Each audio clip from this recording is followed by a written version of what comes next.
maximizing profits and the top strategies for flipping houses in 2023 and beyond. So we're going to do a deep dive in this video into the best practices on flipping houses. We're going to be covering everything from like finding the deals, the best ways to find the deals, managing the renovations, as well as what are the best techniques for selling these properties to maximize the profit that you make on each and every single one of your flips. So right now, I'm sure you guys have seen it. There's a lot of people struggling in the real estate market because frankly, they started during the pandemic. And during the pandemic, everybody was a genius when it came time to real estate, right? Because everybody was buying. So everybody felt so smart because all of their properties were selling for more than what they were asking. They were selling in the first weekend and all that. Now that that's gone away and you actually need to know how to flip houses, we're starting to see a lot of these geniuses fall out of the market. So my goal with this video is to make sure you don't become one of those people that falls out of the market and you can capitalize, because trust me, there is money to be made. For us, we've actually seen an improvement in the market in our business because of the level of profit that we've been able to make on top of what we used to make. And the quality of the deals that we're getting are much better quality deals. So it's a great time to be in this. You just got to know how to be in this, right? So that's what we're going to cover in this video.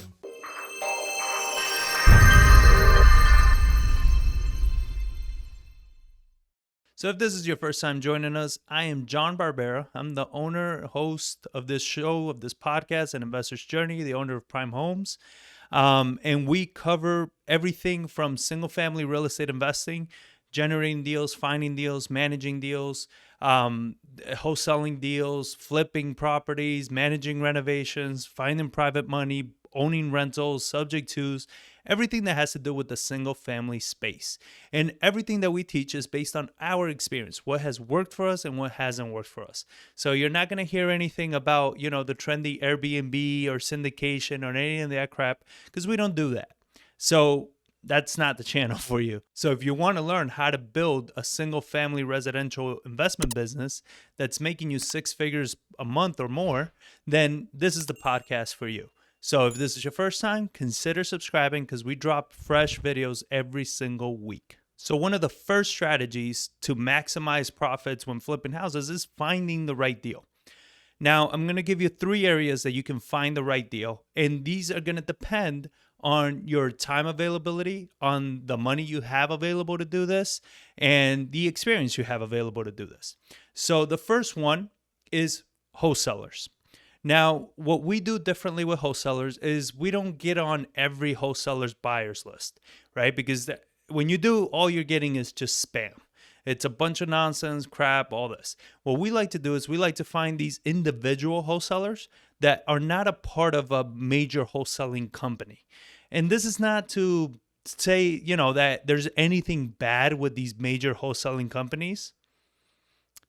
But, the only way they can be a big wholesaling company is by blasting the deals to pretty much anybody that's willing to pay more. Right? So if you are a fix and flipper that is looking for good quality deals, you're not going to get them that way. But if you reach out, if you go to these networking events and you come across these wholesalers that are just getting started or they've been doing this for a few months or whatever, we get hell of deals from these people because they don't have the buyers list. They don't have the infrastructure. So what you can do is tell them, look, here are the deals that I'm looking for. Give them your buy box. Get very clear on your buy box. I've covered this in other videos, but you got to get very clear on your buy box. Where do you want to buy? Where don't you want to buy? How much rehab do you want to do? What areas? What style of home? What price ranges? What year built? All these things. Get very clear on it and give it to them.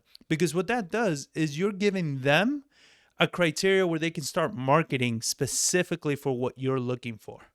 Another good tip on this is if you come across a wholesaler that's just hungry to get deals, but they don't know where to go or, they don't have the money for the marketing, fund their marketing campaign. And the deal is that any deal that gets generated gets split between both of you guys, right? You get the first dibs at any flip, but if you don't want it, then it gets wholesaled and you get a split. to recoup your marketing money back.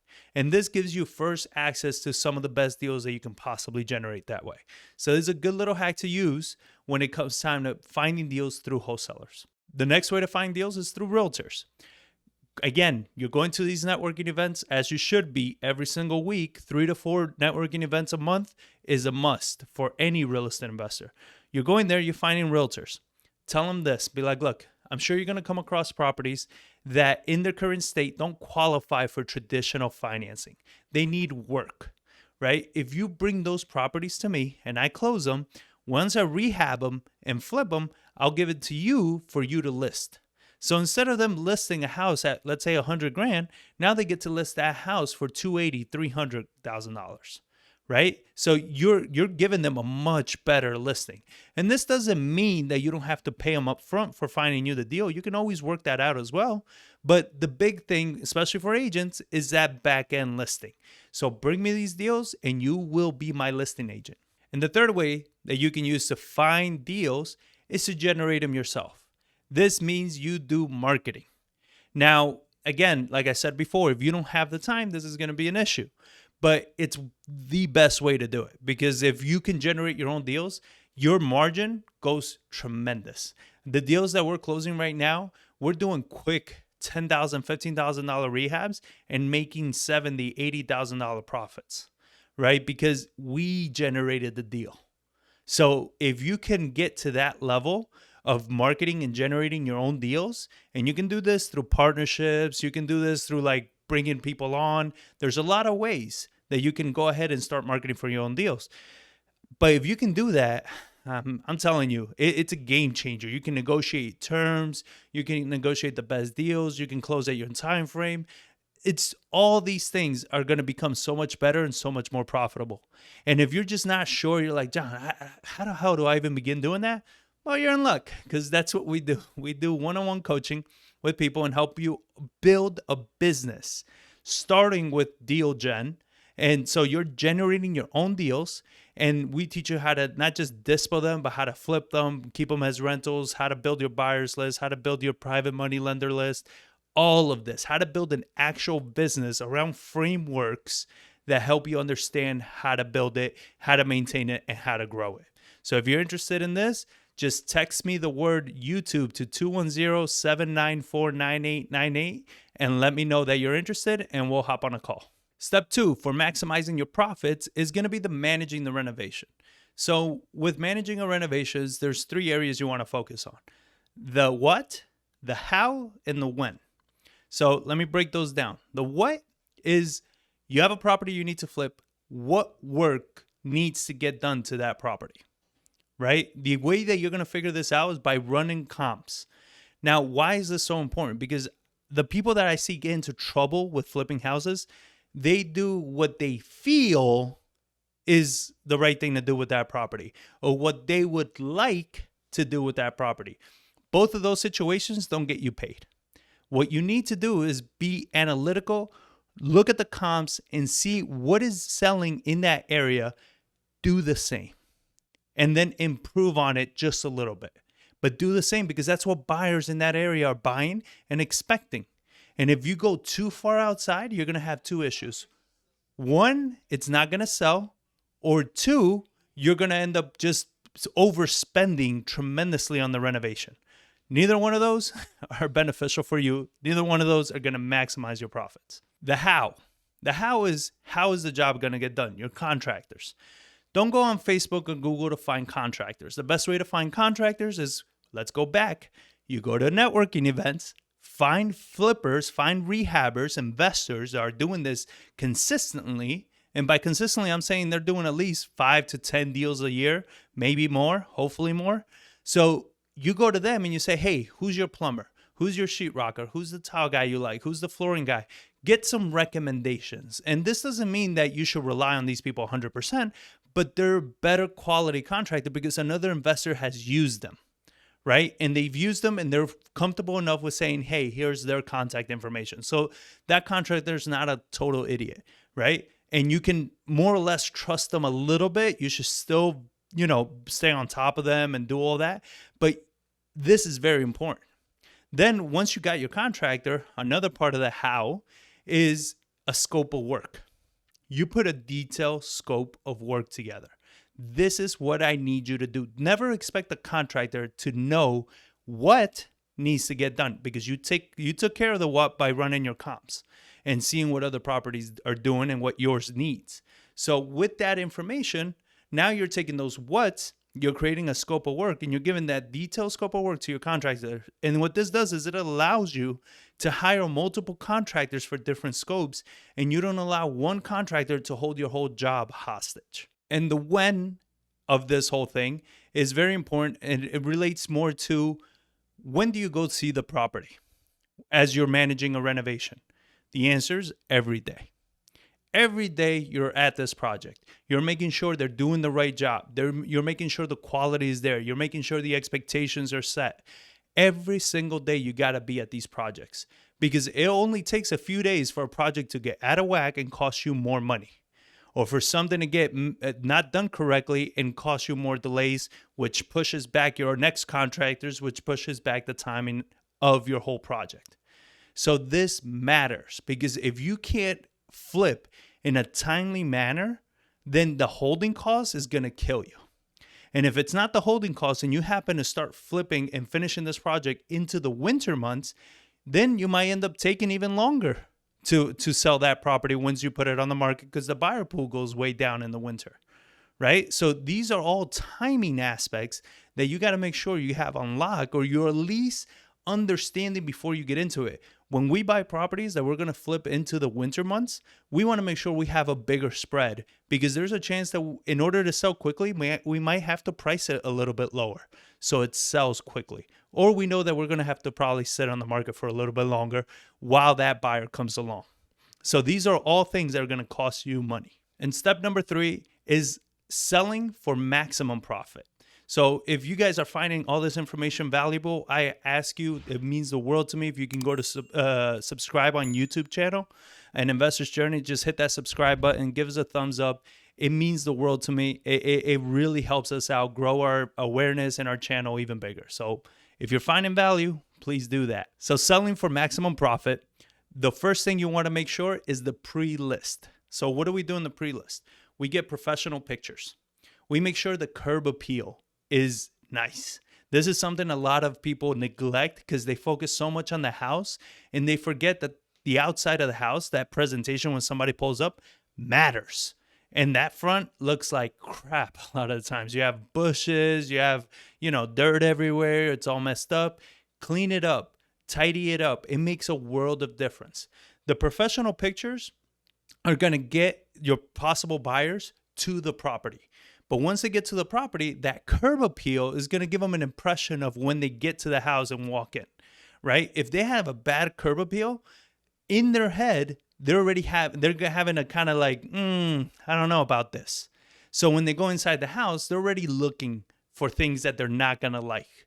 And they may be doing this not knowingly that they're doing it, right? It's not something that they're going out of their way to think through this. Sometimes it's just, it gives you a bad impression, and that bad impression carries through the house. You don't want that. It doesn't work in your favor.